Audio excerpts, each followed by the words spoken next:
I got you. Sometimes though, Lou, real quick, you gotta keep your body active. You gotta keep your body upbeat because you know times like this is gonna happen. You gotta be able to stay healthy. You know, to work out all the time. Because, like for instance, if I'm an athlete and I want to be great, right? I'm not waiting on training camp and OTAs. I'm gonna be there working out regardless of the Yeah, fact. this isn't I'm going 30 years ago. We Every one were of these guys show up in the best shape they possibly can because they know they have to be ready to roll. You're not using camp to get in shape. So I think they all take it seriously because they know it's a grind, right? I mean, you can't show up and not be ready to rock and roll. That's right. Yeah. These guys are in tremendous shape. I mean, they know what's at stake. Happen. Injuries are still going to happen. Yeah, it's just part of it. And two, once you get about a week and a half into camp, that's when you have these kind of things. I mean, listen, the Chiefs they're going after each other. I mean, the offense is going after the defense. I mean, Tranquil and Isaiah Pacheco got into it today a little bit, and it's healthy and it's good. But these guys are taking their opportunities and taking some shots when they can. And, each side needs to get as ready as possible. And physicality. 3 preseason games are basically 2 because the third one's just kind of wash unless you're battling for roster spots, 43 through 53. That's what the third game is. So I think for everybody to look at the injury list, hey, it's notable. I feel bad for Nazeeh. He just keeps getting injured, and he's got an enormous amount of talent. And I think they were counting on him to be the number 2 cornerback this year. So hopefully he can be ready to go. But they've got some depth at the position for the, really strong depth, I think. So I think they'll be fine. Listen, this is what I'm saying. I go back to Jordan, man. Jordan, like in his room practice, he was going upside some heads, man. Mm-hmm. You got to prepare yourself for stuff like this, man. You got the trash talking the fights. Remember Pittsburgh?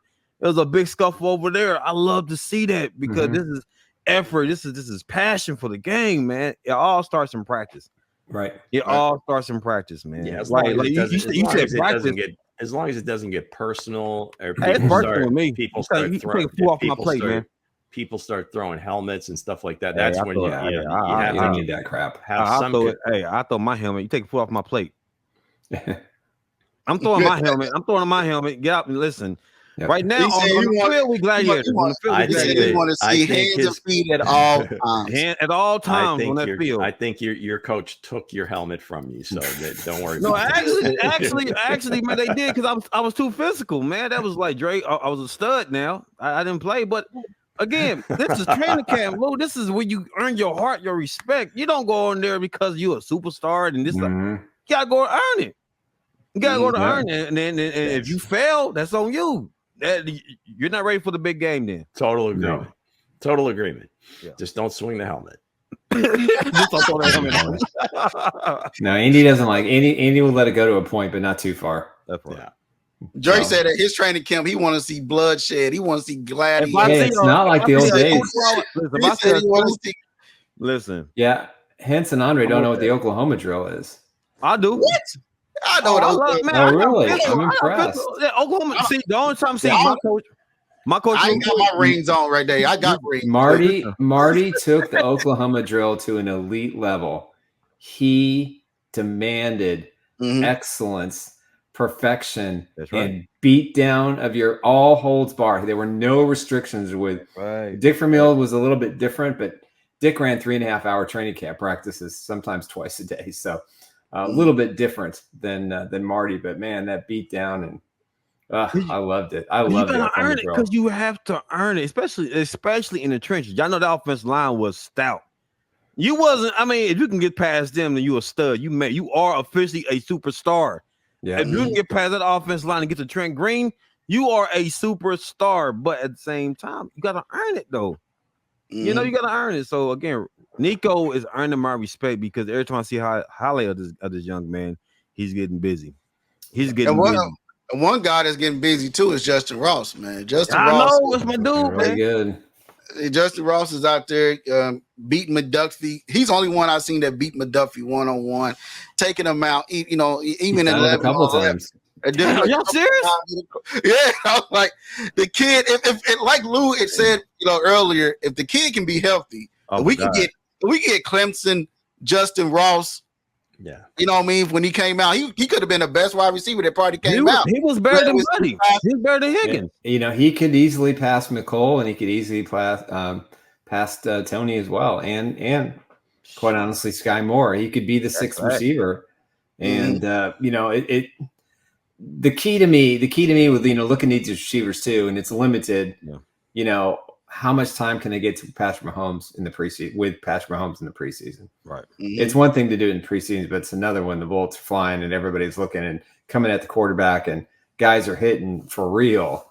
You know, and again, it takes the young guys time. The veterans, it doesn't take. They'll be fine. They'll be adjusted from game one. But that part, if they're going to count on the young guys, and you know, Ross is one of them, but he has been terrific, and he's been terrific the entire camp, and that's something to keep an eye on.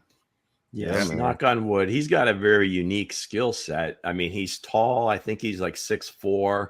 So I can see, you know, Cuffs has issues with the larger receivers. I mean, not a ton of them, but you know, I can see that because he's got a good 6 inches on him. Yeah, he does. Right, and he can get up in the air a little bit. The wingspan, After those injuries with the neck and everything else that Ross has gone through, it's a testament to him that he keeps persevering and year after year has come back and really tried to make the squad. So it's nice to see that he's healthy, that he's making plays. Again, let's see it when in the preseason games. That's, you know, if he can make some plays in those games, then I think he's got a real shot. Yeah, I agree. Ken Sinclair made a great comment, and I think this is perfect. Kadarius Toney reminds me of Raul Mondesi of the Chiefs when it comes to injuries. If you don't know who Raul Mondesi was, he was a terrific prospect for the Kansas City Royals, probably one of the best pure talents that the organization has ever had. He could hit, he could field. He was a true 5-tool player, and he just could not stay healthy. And I think that at the end of the day, that's a really good comparison for, you know, local Kansas City sports fans. That's kind of what we have here in Tony. So listen, when Tony is at the top of his game, he's one of the best. Just like Mondesi when he was at the top of his game. I think he had 1 year where he was relatively healthy, and he was a beast. The real question is, when was he ever on top of his game, though? Who? Tony. Well, I think he's shown spurts of it. You know, I think he showed spurts of it in New York. He certainly showed spurts of it when he came to the Chiefs. He was a big contributor in the Super Bowl. I mean, you know, listen, the thing about him and Ross, they have an incredible amount of talent, but they can't do some of the other things that other receivers can do. But what they do well, but they have to be focused. They have to be disciplined, and they have to be healthy. And, you know, Ross got into some trouble last year, missed 6 games, and really was never a factor again the rest of the season. So, you know, but to his credit, he took care of his situation. He handled it like a man.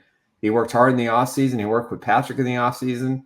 Yeah. And I think that bodes well for the trust factor that they have in him. Hey, real quick, Kareem said Florida, Drake. Yeah, Florida. We talking about in the leagues, baby. We talking about in the leagues. I get that. All that pulling your glove down, catching the highlight pass, and that was it.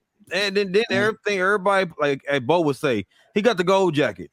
The big glaze was on. They glazed the heck out of this dude, man, because he adjusted his gloves for this catch. And that was it. That was it. I'm saying if he put it all together, I'm telling you. If he put them same gloves on, maybe it's the gloves.